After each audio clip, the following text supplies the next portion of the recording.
পটাশপুর ২ নম্বর ব্লকে তৃণমূল কংগ্রেস এবং তৃণমূল যুব কংগ্রেসের পক্ষ থেকে আগত বিডিও শঙ্কু বিশ্বাসের সম্বর্ধনা সভা। আপনারা দেখছেন হলদিয়া নিউজ।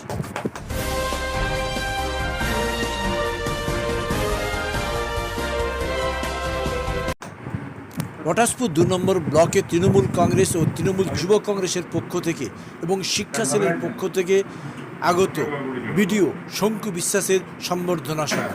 উপস্থিত ছিলেন পটাশপুর ২ নম্বর ব্লকের তৃণমূল কংগ্রেসের সহসভাপতি মানস রায়, জেলা যুব তৃণমূল কংগ্রেসের সদস্য মলয় রায়, ব্লক যুব তৃণমূল কংগ্রেসের সভাপতি সুরজিৎ মাইতি এবং শিক্ষা সেলের সভাপতি রাজীব পণ্ডা ও দুর্গানাথ পাহাড়। পটাশপুর ২ নম্বর ব্লকের তৃণমূল যুব কংগ্রেসের সভাপতি মানস রায় কি বললেন শুনে নিন। আপনারা দেখছেন হলদিয়া।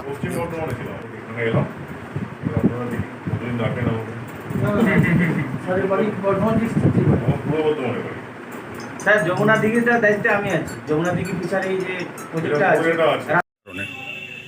আমরা পটাশপুর ২ নম্বর ব্লক যুব তৃণমূল কংগ্রেস, তৃণমূল কংগ্রেস এবং তৃণমূল শিক্ষা সেল পক্ষ থেকে আমরা আজকে সম্বর্ধনা জ্ঞাপনের একটাই উদ্দেশ্য, যে নতুন তিনি এসছেন, নতুনভাবে এলাকার মানুষকে মমতা ব্যানার্জির উন্নয়ন যাতে সমস্ত মানুষের কাছে পৌঁছে এবং মানুষের কাছে যে একটা ভুল ব্যাখ্যা ছিল আমফান নিয়ে, সেই যেন আবার নতুনভাবে নতুন ভিডিও আসার ফলে তিনি যেন মানুষকে বোঝাতে পারেন যে কোনো ব্যক্তি হয়তো সেটাকে খারাপ পথে নিয়ে গেছে, কিন্তু ভিডিওর যে চেয়ারটা, সমষ্টি উন্নয়ন অধিকারী যে চেয়ারটা, তিনি ডেভেলপমেন্ট অথরিটি, তিনি এলাকার মানুষের ডেভেলপমেন্টের জন্য আসেন, তিনি মানুষের বঞ্চিত করার জন্য আসেন।